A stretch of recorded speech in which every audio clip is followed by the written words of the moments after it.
Shalom mes frères et sœurs, je reviens encore vers vous une fois de plus sous la recommandation du Seigneur. Et nous allons commencer ce partage par notre générique, le chant de notre générique. Ça fait longtemps que nous l'avons chanté, mais cette chaîne existe, ce mouvement existe, c'est par la recommandation du Seigneur. Et je vais commencer aujourd'hui avec notre chant de Tu vas le leur dire. Je suis l'Éternel, ton Dieu, je suis saint, saint, saint, tu vas le leur dire, tu vas le leur dire, je suis l'Éternel, ton Dieu, je suis saint, saint, saint, tu vas le leur dire.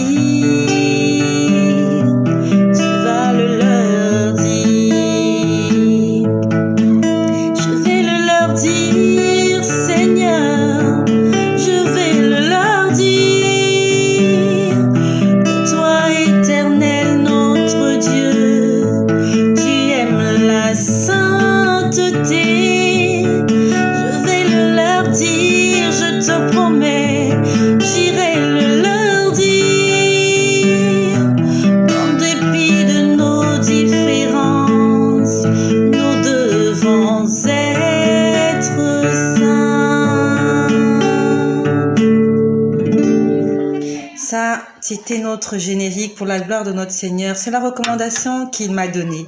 Tu vas le leur dire et je ne cacherai rien. Je vous dirai tout ce que le Seigneur me demandera de vous dire. Pas pour vous détruire, pas pour vous faire du mal, mais pour que nous puissions grandir tous ensemble et que nous puissions atteindre la stature parfaite de Christ, notre Seigneur et notre Sauveur. J'aimerais parler à une personne, un homme. Le Seigneur m'a montré tout à l'heure un homme. C'est un père de famille. Tu es un père de famille et j'ai vu comment chez toi, il y avait un attroupement des gens. Ça s'est passé dans la journée. Ça se passait dans la journée. Il y a un attroupement des gens. Des gens sont venus chez toi parce que malheureusement, tu n'étais plus en vie. Ça s'est passé chez toi à la maison. Pas dans la rue, pas au travail, pas à l'hôpital. Tu as perdu la vie, tu as rendu l'âme chez toi à la maison. Et je suis vite venue pour te parler, mon frère, toi ce père de famille qui va perdre la vie dans ta maison. Je vais être brève, je suis en train de regarder l'horloge.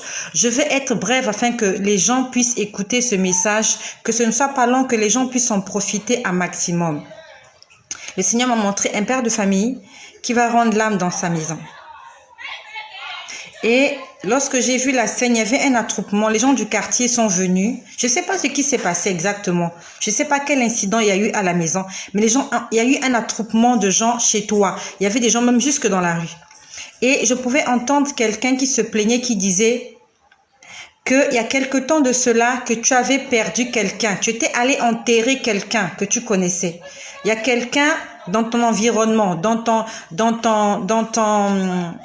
cercle restreint, fermé, ça fait pas longtemps que tu as perdu quelqu'un qui est mort et vous êtes allé l'enterrer. Et la personne se plaignait en disant, à peine la semaine dernière, ils ont enterré quelqu'un et aujourd'hui, tu es mort sans maladie. Alors, j'ai vu un livre ouvert. J'ai vu un livre ouvert et le livre en question, c'était comme, j'ai la Bible là, je peux vous montrer. C'était un livre ouvert comme ça, comme celui-là. Le livre était ouvert, mais les écrits étaient brouillés. Je pouvais pas voir je pouvais pas voir les écrits. Je pouvais pas lire, c'était brouillé. Et c'est comme si on m'a juste décodé un endroit. Donc, c'était sur la page, là c'est la page de droite, là c'est la page de gauche.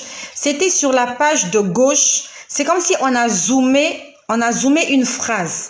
Et la phrase disait « Craindre Dieu ». On a dit « Craindre Dieu ». Le Seigneur veut nous enseigner sur la crainte de l'Éternel. La Bible nous dit « La crainte de l'Éternel, c'est le commencement de la sagesse ». Et on nous demande de craindre Dieu. Toi, mon frère qui m'écoute, peut-être qu'il ne s'agit pas de toi. Peut-être qu'il s'agit de quelqu'un que tu connais. Donc, je t'invite, s'il te plaît, à partager cette vidéo à quelqu'un qui a besoin d'entendre cela. Soyons des évangélistes d'une manière ou d'une autre. Peut-être que tu n'iras pas dans la rue évangéliser, dans les marchés, dans les hôpitaux, mais utilise ta connexion Internet, utilise les partages qui t'édifient afin d'édifier d'autres personnes, afin de sauver aussi d'autres vies. Même si tu es une femme, peut-être qu'il s'agit de ton mari, peut-être qu'il s'agit de ton frère. Partage cela, je t'en supplie. Ça va peut-être sauver une vie.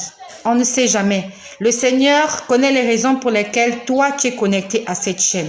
Peut-être que tu es connecté afin de sauver des vies. Partage ça à quelqu'un, à un père de famille qui va perdre sa vie. Ça fait pas longtemps qu'il a perdu quelqu'un. Ça fait pas longtemps qu'ils ont été éprouvés.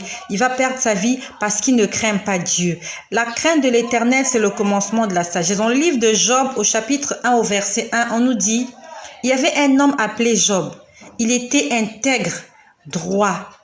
Il craignait Dieu et se détournait du mal.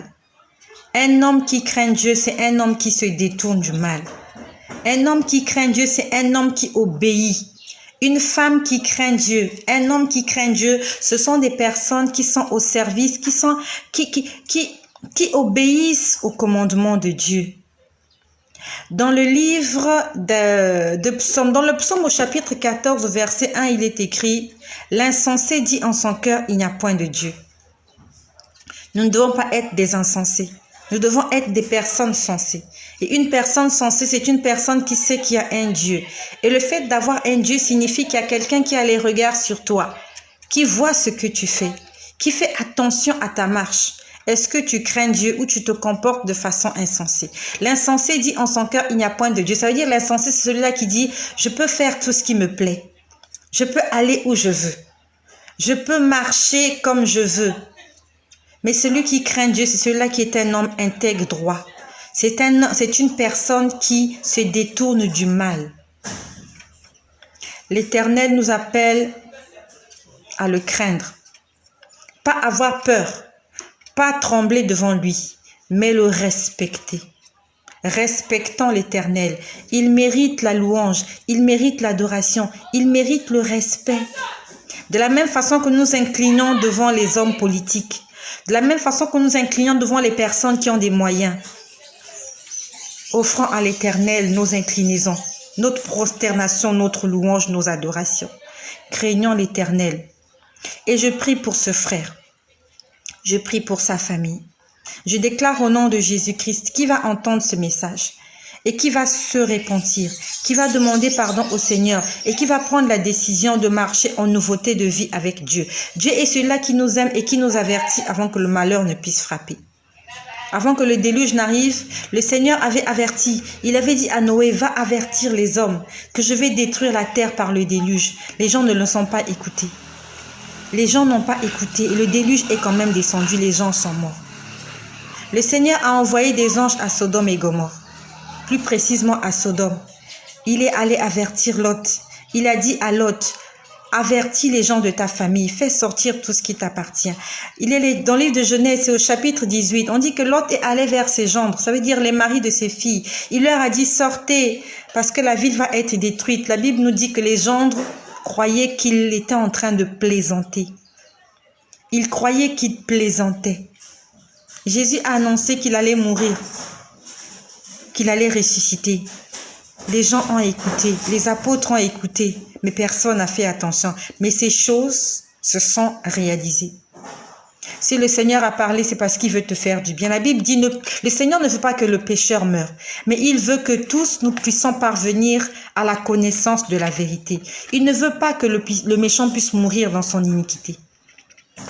Partageons cela à quelqu'un qui va perdre la vie parce qu'il ne craint pas Dieu. Non seulement cette personne, mais aussi beaucoup de personnes qui ne craignent pas Dieu, qui ne marchent pas selon les commandements de Dieu. Ils vont peut-être perdre leur vie. Partage ce message à quelqu'un. Et je prie au nom de Jésus que cela ne soit pas ton partage. Je prie au nom de Jésus que tu vives longtemps et que tu rendes gloire au Seigneur. Je prie au nom de Jésus que tu ne mourras pas, que tu vivras et que tu raconteras les œuvres de l'Éternel. Que cela soit ton partage, le partage de ta famille, de ta femme, de ton mari, de tes enfants. Craignons l'Éternel. Je vous en supplie. Ne donnons pas accès au diable. Craignons l'Éternel. Soyez bénis chez vous. Au nom puissant de Jésus-Christ.